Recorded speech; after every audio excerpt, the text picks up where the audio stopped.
নমস্কার, আমি সুশোভনের কথা। কেমন আছেন সবাই? আজকে ছোট্ট একটা ভিডিও বানিয়েছি, প্লিজ প্লিজ প্লিজ সবাই দেখুন। আজকে ঘুরতে গেছিলাম আমার বেস্ট ফ্রেন্ডের সাথে, মনে আছে?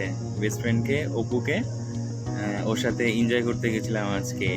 এত বিন্দাস এনজয় করেছি। অপু বলতে অপূর্ব রয়, অশোকনগর বাড়ি। তোমাদের আগেও আমি ভিডিওতে দেখিয়েছিলাম, সেটা হলো দুর্গাপুজোর সময় ওদের বাড়িতে গেছিলাম, মনে আছে? আজ একটু বলবো অপুর কথা। মানে অপুর কথা বললেই আমার মনে পড়ে যায় 10 বছর আগের কথা। 10 বছর আগে একবার লোকাল ট্রেনে, মানে বনগা লোকালে উঠেছিলাম। এত ভিড়, প্রায় আমি আলু সিদ্ধ হয়ে যাচ্ছিলাম। হঠাৎ হঠাৎ একজন আমাকে তাকে দেখে বললো যে, দাদা তোমার ব্যাগটা দাও, আমি ধরছি। আমি তো অবাক হয়ে দেখলাম তার দিকে। দেখলাম বয়সে আমার থেকে অনেক ছোট, বাট বয়সে অনেক ছোট হওয়া সত্ত্বেও ও আমার থেকে মানে অনেক বড় মনের মানুষ। ব্যাস, বাঙালি মতে পরিচয়, বন্ধুত্ব, সব কিছু হয়ে গেল। তারপর প্রতিদিন আমার জন্য জায়গা করে দেওয়া, টিফিন বক্স এক্সচেঞ্জ করা, নিজেদের মধ্যে মানে সমস্যার কথাগুলো বলা, এটা জেনারেলি যেমন হয় তেমনভাবেই চলতে লাগলো। তারপর আমি বুঝলাম যে আমার যে কোনো সমস্যার কথা ওকে বললে ও এমন সুন্দর সমাধান করে দিত যা আমি অবাক হয়ে থাকতাম। মানে বয়স কম হওয়া সত্ত্বেও ওর বিচার বিবেচনা মানসিকতা অনেক বড়। তারপর জীবন চলতে চলতে আমি কলকাতায় এখন বসবাস করি।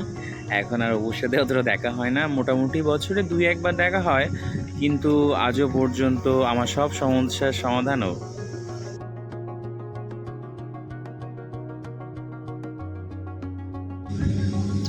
এখন দুজনেই নিজেদের জীবন নিয়ে ব্যস্ত থাকে, কিন্তু ওর সাথে সময় কাটাতে আমি একটুও কঞ্জুসি করি না।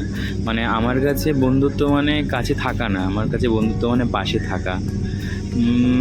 ওই মিথ্যা বলবো বা মিথ্যা বলে কারোরকে মন ভোলানো না, মানে সত্যি বলে তাকে সাহস জোগানোর নামই বন্ধুত্ব। ঠিক আছে? এইভাবেই অপুর সাথে আমার বন্ধুত্ব এগিয়ে যায় প্রচুর, মানে দীর্ঘ 10 বছর হয়ে গেল ওর সাথে আমার বন্ধুত্ব।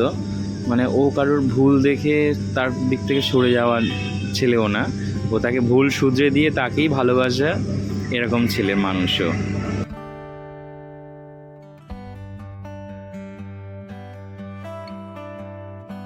তবে আমরা জীবনে যতটা সময় পাবো ততটা নিজেই দুজনের মধ্যে এক্সপেন্ড করব। সেটা বছরে একবার হোক, 2বার হোক, আর 2 বছরে একবার হোক, 3 বছরে একবার হোক, সেটা কোনো ব্যাপার না। ঠিক আছে? এইভাবেই জীবনে বন্ধুত্বটা যেন সবাই আশীর্বাদ করবেন, এইভাবে যেন আমাদের বন্ধুত্ব এইভাবে থেকে যায় সারা জীবন। ভিডিওটা সবাই কেমন লাগলো একটু জানাবেন, প্লিজ প্লিজ প্লিজ একটু জানাবেন কেমন লাগলো। আর সবাই ভালো থাকবেন, সুস্থ থাকবেন, একটু কমেন্টস করবেন, একটু লাইক করবেন। এত এনজয় করেছি। শীতকাল মানেই মোটামুটি ঘোরাফেরা, বন্ধুবান্ধব, আড্ডাই আর কি, প্রচুর মজা।